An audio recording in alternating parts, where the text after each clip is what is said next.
आहद रजा मीर का हालिया बयान इनकी निजी जिंदगी और रमशा खान के साथ मुमकिना ताल्लुकात के बारे में बातचीत से मुताल्लिक था। सोशल मीडिया पर इन दोनों की तस्वीर वायरल होने के बाद इनके ताल्लुकात की अफवाहें गर्दिश करने लगी, जिस पर आहद रजा मीर ने गुफ्तगू करते हुए अफवाहों को वाज़ा तौर पर तस्लीम या मुस्तरद करने से इनकार कर दिया। आहद ने एक इंटरव्यू के दौरान अपनी ज़ाती ज़िंदगी पर सवालात के जवाबात में कहा, वो अपनी ज़िंदगी के मामलात को निजी रखना पसंद करते हैं और नहीं समझते कि अवाम को इनकी निजी ज़िंदगी में दिलचस्पी होनी चाहिए।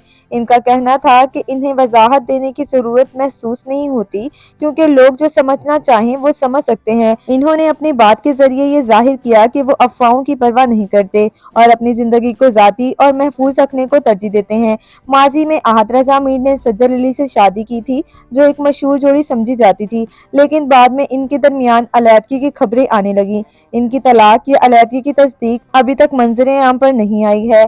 ना इन्होंने ना ही सज्जल ने कभी इस बात की तस्दीक की। आहद रजा मीर के बयान से जाहिर होता है कि वो मीडिया से अलग रहने की कोशिश करते हैं और अपनी ज़ाती ज़िंदगी को मीडिया की नज़रों से दूर रखने को अहमियत देते हैं। इनका कहना था कि वो बोर किस्म के इंसान हैं और नहीं समझते कि इनकी ज़िंदगी में लोगों की खास दिलचस्पी होनी चाहिए। ये बयान इस हकीकत की निशानदेही करता है कि वो अफवाहों के बावजूद अपनी ज़िंदगी को ज़ाती रखने की कोशिश कर रहे हैं।